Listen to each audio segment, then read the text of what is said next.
आणि आता पुढच्या अर्ध्या तासात या बुलेटिनमध्ये आपण पाहणार आहोत गावाकडच्या बातम्या वेगवान स्वरूपात। मुंबई महानगरपालिकेत शिवसेनेचाच महापौर विराजमान होईल असं सूचक विधान राष्ट्रवादी काँग्रेस पक्षाच्या खासदार सुप्रिया सुळे यांनी केलंय। मुंबई पालिकेच्या निवडणुका राज्यातील राजकीय भविष्य ठरणार असल्याचंही धुळ्यात बोलताना सुप्रिया सुळे म्हणाल्या। देशातील महागाई प्रचंड वाढली असून पंतप्रधानांनी याकडे लक्ष देण्याचं आवाहन राष्ट्रवादीच्या खासदार सुप्रिया सुळे यांनी केलंय। यावेळी त्यांनी केंद्र सरकारच्या धोरणांवरती जोरदार टीका केली आहे। देशातील अमृत योजना आणि स्मार्ट सिटी या अपयशी योजना असल्याचा उल्लेखही सुळेंनी यावेळी केला। राज्य सरकार योग्य दिशेने काम करत आहेत, यंत्रणांचा गैरवापर न करता न्याय पद्धतीने सरकारचं काम सुरू असल्याचा दावा देखील सुप्रिया सुळे यांनी केला।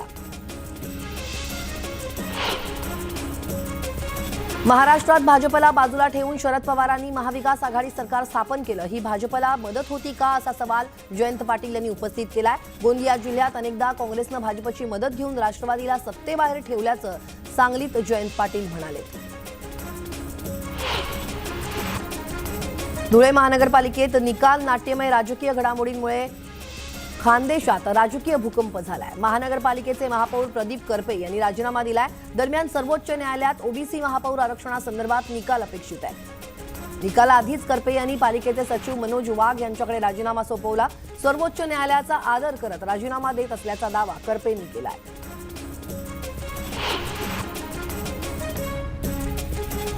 धुळ्यातील लोकसमन्वय प्रतिष्ठानच्या माध्यमातून पारंपरिक बी बियाणांचं प्रदर्शन भरवण्यात आलं। यावेळी खासदार सुप्रिया सुळेंच्या हस्ते या प्रदर्शनाचं उद्घाटन करण्यात आलं। दरम्यान 32 गावांमध्ये समृद्ध जीवन प्रकल्प अंतर्गत पारंपरिक बियाणं संवर्धन बँक स्थापन करण्यात आल्या।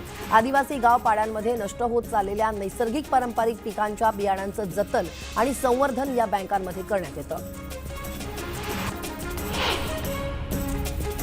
औरंगाबाद शहराचं नाव बदलणं हा महाविकास आघाडीचा अजेंडा नसल्याचं राजेश टोपे म्हणाले। तसंच राष्ट्रवादी पक्षाचाही तसा अजेंडा नसल्याचंही त्यांनी औरंगाबाद दौऱ्यात स्पष्ट केलंय। एकेकाळी कट्टर मित्र असलेले शिवसेना आणि भाजप सध्या एकमेकांवरती टीका करण्याची एकही संधी सोडत नाहीयेत। आरोप प्रत्यारोपाच्या राजकारणामुळे राज्याचं राजकारण ढवळून निघालंय। शिवसेना नेते माजी मंत्री दीपक केसरकर यांनी या संदर्भात रोखठोक भूमिका मांडली असून सर्वांनीच महाराष्ट्राची संस्कृती जपावी असा सल्ला केसरकरांनी दिलाय। राज्यमंत्री संजय बनसोड आणि माजी मंत्री दीपक केसरकर यांनी शिर्डीत साई समाधीचं दर्शन घेतलं। राज्यमंत्री प्राजक्त तनपुरेंसह संस्थानचे अध्यक्ष आशुतोष काळे यांनी त्यांचं स्वागत केलं। राज्यात खालच्या पातळीचं राजकारण सुरू असून जाती जातींमध्ये विष पेरलं जातंय, हे थांबलं पाहिजे अशी प्रार्थना बनसोड यांनी केली।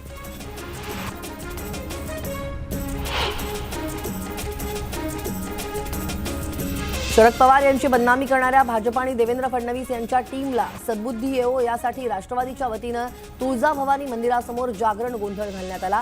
यावेळी शरद पवार यांच्या समर्थनार्थ मोठी घोषणाबाजी करण्यात आली। शरद पवार यांच्या विरोधात वादग्रस्त पोस्ट करणाऱ्या केतकी चितळे हिचे सदाभाऊ खोत यांनी तुळजापूरमध्ये जाहीर समर्थन केलं। यानंतर राज्यातील राष्ट्रवादी आक्रमक झाली आहे।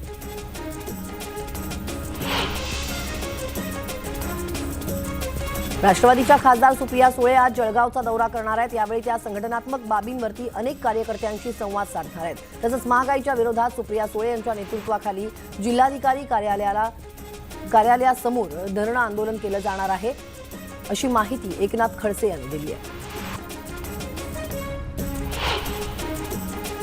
संभाजीराजे छत्रपतींच्या राज्यसभा उमेदवारीसाठी अपक्ष आमदार महेश बालदी यांनी पाठिंबा दिलाय। संभाजीराजेंच्या उमेदवारी अर्जावरती महेश बालदी यांनी पहिली सही केली आहे। आज संभाजीराजेंनी उरणमध्ये बालदी यांच्या निवासस्थानी जाऊन त्यांचे आभार मानले। देशात महागाई बेरोजगारी वाढली असताना केंद्र सरकार बापदाद्यांनी करून ठेवलेलं काम विकून मजा करतंय अशी टीका राज्याचे गृहमंत्री दिलीप वळसे पाटील यांनी केली आहे। त्यामुळे राज्यातलं आणि केंद्रातलं सरकार आपलं पाहिजे यासाठी शरद पवार देशातील राजकारणी पक्षांच्या नेत्यांना एकत्र घेऊन नवीन करण्याचा प्रयत्न करतायत अशा शब्दात वळसे पाटलांनी थेट तिसऱ्या आघाडीचे संकेत दिले।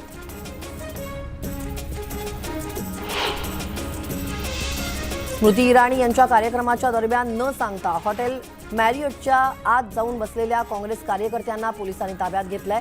यात महिला अध्यक्षांसह कार्यकर्ते ताब्यात घेतले।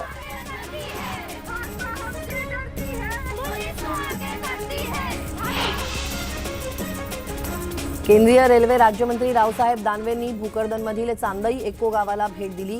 4 दिवसांपूर्वी कमानीचं नाव देण्यावरून आणि शिवरायांचा पुतळा हटवण्यावरून गावातील 2 गटात राडा झाला होता। दानवे यांनी गावात भेट देत दोन्ही गटात समेट घडवण्याचा प्रयत्न केला। साताऱ्यातील कोयना धरणग्रस्तांच्या जमीन वाटपाच्या कार्यक्रमावेळी अजित पवार यांनी धरणग्रस्तांसाठी लढणारे श्रमिक मुक्ती दलाचे भारत पाटणकर यांच्या पत्नी गेल ऑम्वेट उर्फ शलाका यांना भावपूर्ण श्रद्धांजली वाहिली। यावेळी त्यांनी त्यांच्या कार्याचा आढावा घेतला।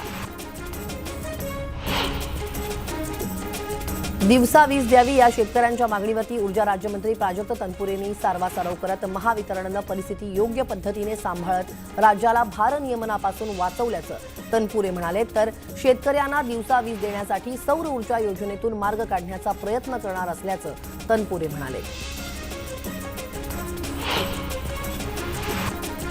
अहमदनगरच्या शासकीय रुग्णालयातील आगीला नेमकं जबाबदार कोण या प्रश्नाचं उत्तर अद्यापही गुलदस्त्यात आहे। दोषींवर कारवाई झाल्याचं आरोग्यमंत्री राजेश टोपे सांगत असतानाच पालकमंत्री हसन मुश्रीफ मात्र माहिती घेत असल्याचं उत्तर देत आहेत। तर या प्रकरणात आरोग्यमंत्री आणि प्रशासन आरोपींना पाठीशी घालत असल्याचा आरोप मनसेनं केला आहे।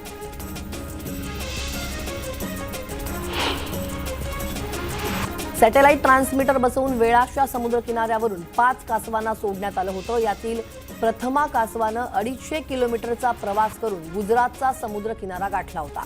परंतु 4 दिवसांपूर्वी प्रथमा पुन्हा परतीच्या मार्गावर महाराष्ट्राच्या दिशेने निघाल्याचं निरीक्षणातून समोर आलंय।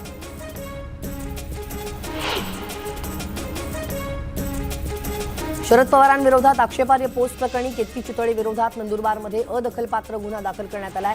राष्ट्रवादीचे शहराध्यक्ष नितीन जगतापांनी केतकी आणि कवितेचे लेखक नितीन भावे यांच्या विरोधात हा गुन्हा दाखल केलाय।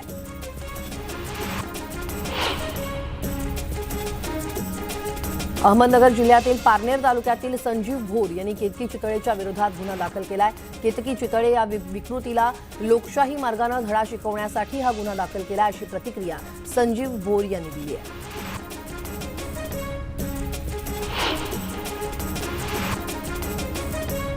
स्वातंत्र्य मिळून 75 वर्ष लोटली तरी गोंदियातल्या मुरकुटडोह दंडारी गावात अद्याप एसटी पोहोचलेली नाहीये। तब्बल 18 किलोमीटरचा प्रवास सायकल, दुचाकी नाहीतर पायी करावा लागतोय। 2 वर्षांपूर्वीच इथं रस्ता बांधण्यात आलाय, त्यामुळे आता तरी एसटीची सेवा मिळावी अशी मागणी करण्यात येते।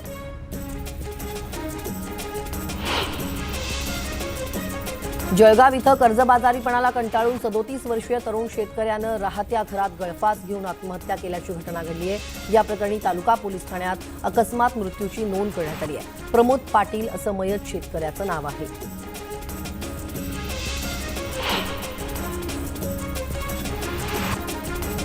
बैलानं शिंग मारल्यानं जखमी झालेल्या शेतकऱ्याचा उपचारादरम्यान मृत्यू झालाय। बीडच्या उत्तरेश्वर पिंपरी गावात ही घटना घडली आहे। रामहरी चंदन शिवे बैलाला वैरण घालत असतानाच त्यानं हल्ला केला। बैलाचं शिंग गळ्याजवळ लागल्यानं मोठा रक्तस्राव झाला आणि त्यातच चंदन शिवे यांचा मृत्यू झाला।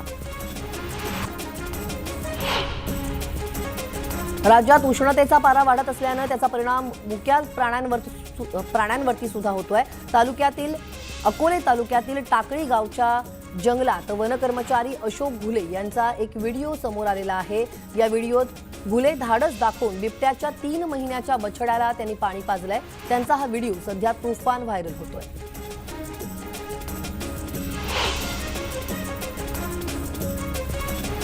यवतमाळच्या टिपेश्वर अभयारण्यातील आर्ची वाघिणीनं पर्यटकांना चांगलीच भुरळ घातली आहे। उन्हाचा कडाका वाढत असताना आर्ची वारंवार पाणवठ्यांजवळ दर्शन देत असल्यानं मोठ्या प्रमाणात पर्यटक या अभयारण्याला भेट देत आहेत। त्यामुळे शासनाच्या तिजोरीत तर भर पडतेच आहे, शिवाय स्थानिकांना रोजगारही मिळतोय।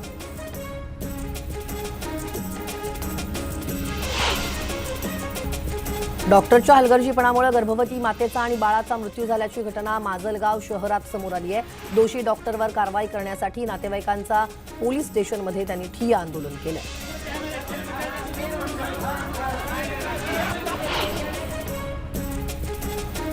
हुंड्यापोटी 5 लाख रुपये घेऊन ये म्हणत नवविवाहितेला पेटवल्याची धक्कादायक घटना बीडमधील गेवराईमध्ये घडली आहे। पती आणि सासू सासऱ्यानं पेट्रोल ओतून नवविवाहितेला पेटवलंय। नशीब बलवत्तर म्हणून नवविवाहितेची सुटका करून तिने घेतली आहे आणि तिचे प्राण वाचले। पोलिसांनी पती आणि सासू सासऱ्यांविरोधात गुन्हा दाखल केलाय।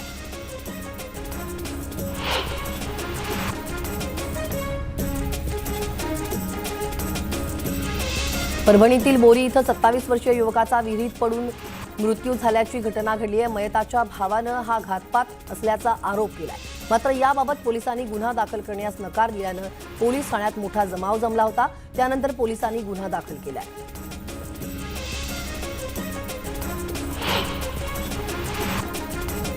नाशिकमधील अखिल भारतीय श्री स्वामी समर्थ गुरुपीठचे गुरुमाऊली अण्णासाहेब मोरे अडचणीत येण्याची शक्यता आहे। गुरुपीठमध्ये कोट्यावधींचा भ्रष्टाचार झाल्याची तक्रार दाखल करण्यात आली आहे। गुरुपीठमध्ये 50 कोटींचा अपहार झाल्याची तक्रार माजी विश्वस्तांकडे नाशिक पोलिसांकडे करण्यात आली आहे।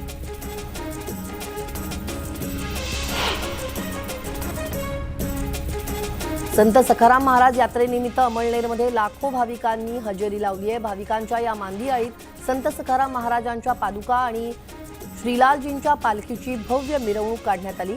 गादीपती प्रसाद महाराजांची रणरणत्या उन्हात अनवाणी उपस्थिती या मिरवणुकीचं वैशिष्ट्य मानलं जातं।